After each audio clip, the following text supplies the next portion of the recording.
4 ಎಕರೆ ಐತ್ರಿ ಹೊಲ. 4 ಎಕರೆ ಹೊಲ ಐತೆನ? 4 ಎಕರೆ ಐತ್ರಿ. ಹೊಲ್ದಾಗ ಏನೇನ್ ಐತಿ? ಹೊಲ್ದಾಗ 2 ಬೋರ್, 2 ಸಿಂಗಲ್ ಹೌಸ್ ರೀ, ಒಂದು ಮಾವಿನ ಗಿಡ ಸರ್. ನೀರ್ ಎಷ್ಟು ಇಂಚ್ ಐತಿ? ನೀರು ಒಂದು 2 ಇಂಚ್ ಸರ್. 2.5 ಇಂಚ್. 4 ಎಕರೆ ಹೊಲ. ಹ್ಞೂ ರೀ. ಏನ್ ರೇಟ್ ಬಂದ್ರ ಕೊಡೋರು? ರೇಟ್ ಏನ್ ಹೇಳತ್ರಿ? 30 ಹೇಳ್ತಾರೆ. 30 ಹೇಳತ್ರಿ. ಸ್ವಲ್ಪ ಹೆಚ್ಚು ಕಡಿಮೆ ಆಗುತ್ತೆ? ಹೆಚ್ಚು ಕಡಿಮೆ ಆಗತ್ತೆ ಕುಂತ. ಇದಕ್ಕೆ ದಾರಿ ಅಲ್ಲಿ ಸರ್. ಎಲ್ಲಿ? ಅಲ್ಲಿ ತೆಂಗಿನ ತೋಟ ಕಾಣತ್ತಲ್ಲ? ತೆಂಗಿನ ತೋಟ ಐತಲ್ರಿ. ತೆಂಗಿನ ತೋಟದಿಂದ ಇತ್ತಾಗ ಆಚೆ ಬರ್ಬೇಕ್ರ? ಇಲ್ಲೇ ಬರುತ್ತೆ. ಕಾರ್ ಇಲ್ಲೇ ಹೊಲಂತ ಬರ್ತಾವ್ರಿ. 4 ಎಕರೆ ಚೊಕ್ಕ ಮಸಾರಿ ಹೊಲ, 2 ಬೋರ್ ಅದಾವ. 2 ಬೋರ್ ರೀ. General property. ಯಾವ್ದು ಏನ್ ತಂಟೆ ತಕರಾರು ಏನಿಲ್ಲ? ಬ್ಯಾಂಕ್ ಪೂಜೆ ಯಾವ ಏನಿಲ್ಲ. ಏನಿಲ್ಲ. ಇದ್ರಾಗ ಕುಂತಾಗ ರೇಟ್ ಕಡಿಮೆ ಮಾಡ್ತೀರಿ? ಹೆಚ್ಚು ಕಡಿಮೆ ಆಗತ್ತೆ. ಆಯ್ತು, ಓಕೆ. ಅಡ್ಡಾಡ್ ತಗೋ ನಮ್ಗೆ.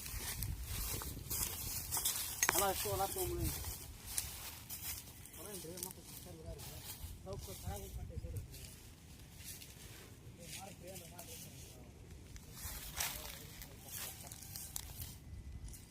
ಪಾಪನಾಶಿ ಪಕ್ಕದಲ್ಲೇ ಐತಳ ಹೊಲ ಇದು.